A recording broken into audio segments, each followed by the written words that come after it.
मानो या ना मानो।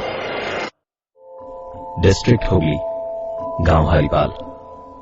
ये कहानी मिस्टर अरूप सिन्हा को आज से 20 साल पहले उनके चाचा मिस्टर शुचिंद्रनाथ दे ने सुनाई थी। ये कहानी हमें अरूप सिन्हा ने ईमेल के द्वारा बताई, और अगर मेरी बातों पर विश्वास हो तो सच मानिएगा, इस कहानी को पढ़ते वक्त मेरे खुद के रोंगटे खड़े हो चुके थे। ये कहानी हमारी बाकी की सभी कहानियों से बिल्कुल अलग है। हुगली डिस्ट्रिक्ट के हरिपाल गांव में सदियों पहले एक हवेली हुआ करती थी, जो आज भी वहां मौजूद है। सदियों पहले उस हवेली में रहने वाले मालिक जमींदार हुआ करते थे। उस गांव के लोग जमींदार से खुश नहीं थे, क्योंकि वो बहुत ही हिंसक और अत्याचारी प्रवृत्ति का था। उस जमींदार ने लगभग आधे गांव को अपना गुलाम बना रखा था।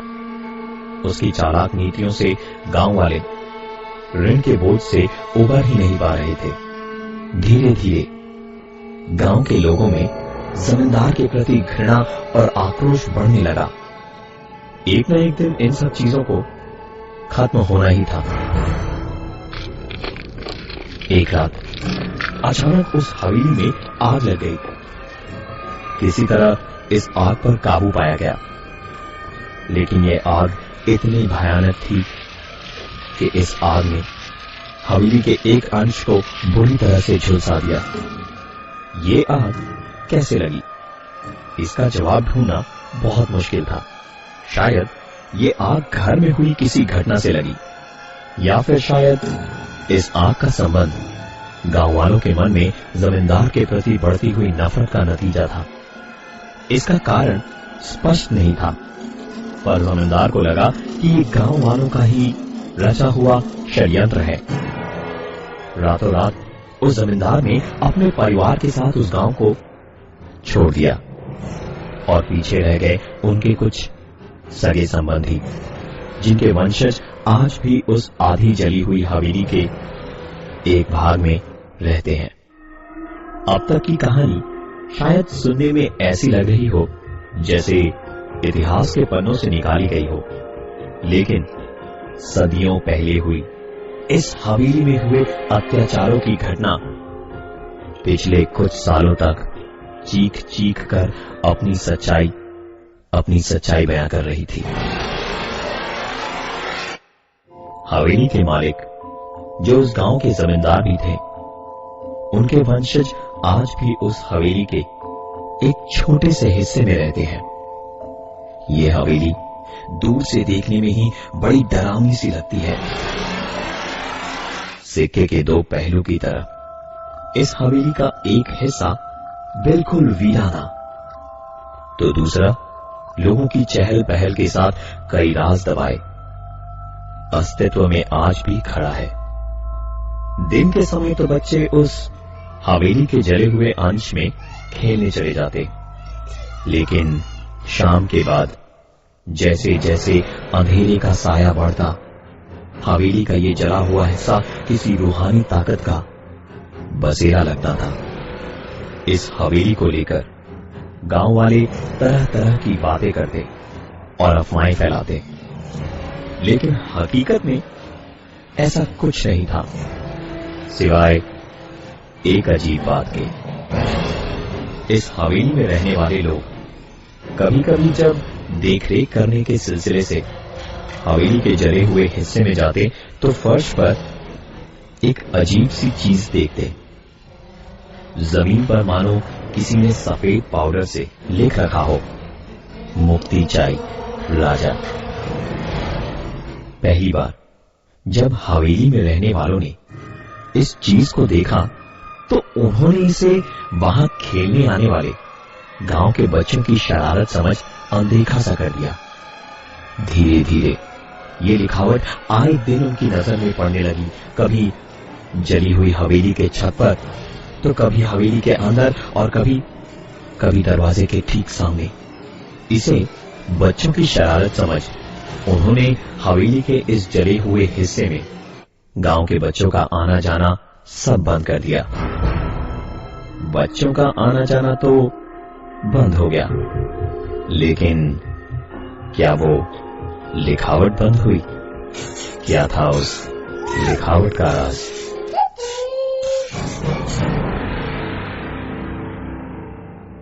हवेली के मालिक इस लिखावट को देखते उसे धोकर साफ कर देते, लेकिन एक दिन कुछ ऐसा हुआ जिसने उनके रोंगटे खड़े कर दिए।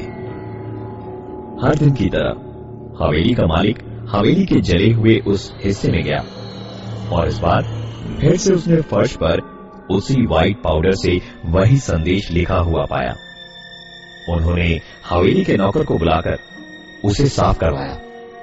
साफ सफाई करवाने के बाद जैसे ही उन्होंने वहां से बाहर निकलने के लिए अपने कदम आगे बढ़ाए, उन्हें एक अजीब सी आवाज सुनाई दी। उन्होंने अपने दाएं बाएं सब तरफ नजर दौड़ाई और फिर इसे अपना वहम मान आगे की ओर कदम बढ़ाए।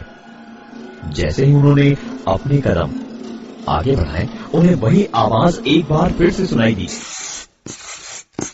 इस बार वो वहीं खड़े होकर उस आवाज को गौर से सुनने की कोशिश करने लगे। गौर से सुनने पर ऐसा लग रहा था मानो कोई फर्श पर कुछ लिख रहा हो।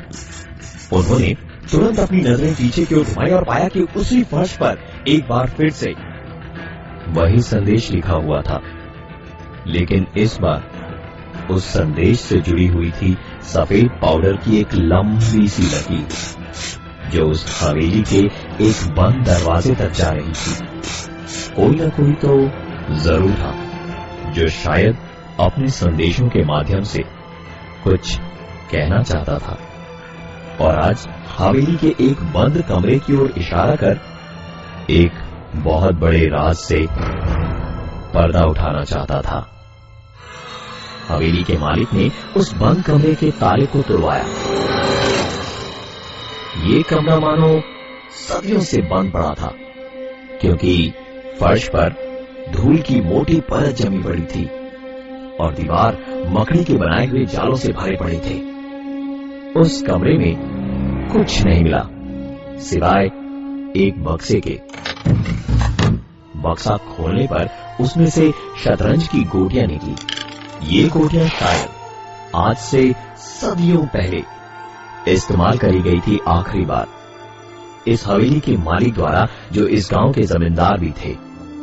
इस बक्से में पड़ी शतरंज की सफेद गोटियां कुछ टूट गई थी, पर चौंकाने वाली बात तो ये थी कि इस बक्से के अंदर भी वही सफेद पाउडर पाया गया जिससे उस हवेली के फर्श पर एक संदेश लिखा जाता था, मुक्ति चाई राजा। हवेली के मालिक भूत प्रेत में विश्वास नहीं करते थे, इसलिए उन्होंने इस घटना के पीछे छिपे साइंटिफिक रीजन का पता लगाने की कोशिश की और शतरंज की उन गोटियों को उस पाउडर के साथ लैब टेस्ट के लिए भेजा। लैब टेस्ट की रिपोर्ट अविश्वसनीय थी।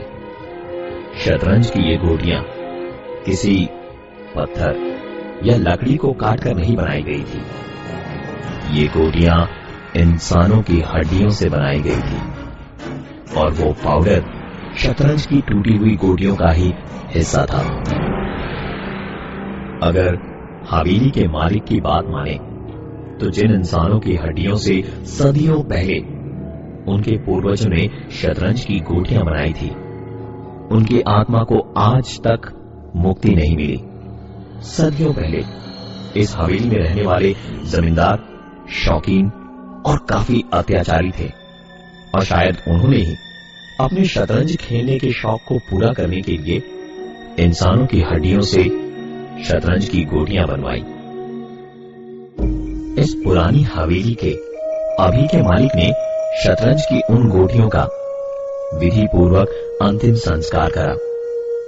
हवेली के अभी के मालिक की बातों को अगर हम मन घड़त भी माने तो आपको एक हकीकत बता दें कि उन गोटियों के विधि पूर्वक अंतिम संस्कार के बाद उस संदेश का बार बार फर्श पर लिखा होना बंद हो चुका है। शायद उस आत्मा को मुक्ति मिल चुकी थी। मानो या ना मानो,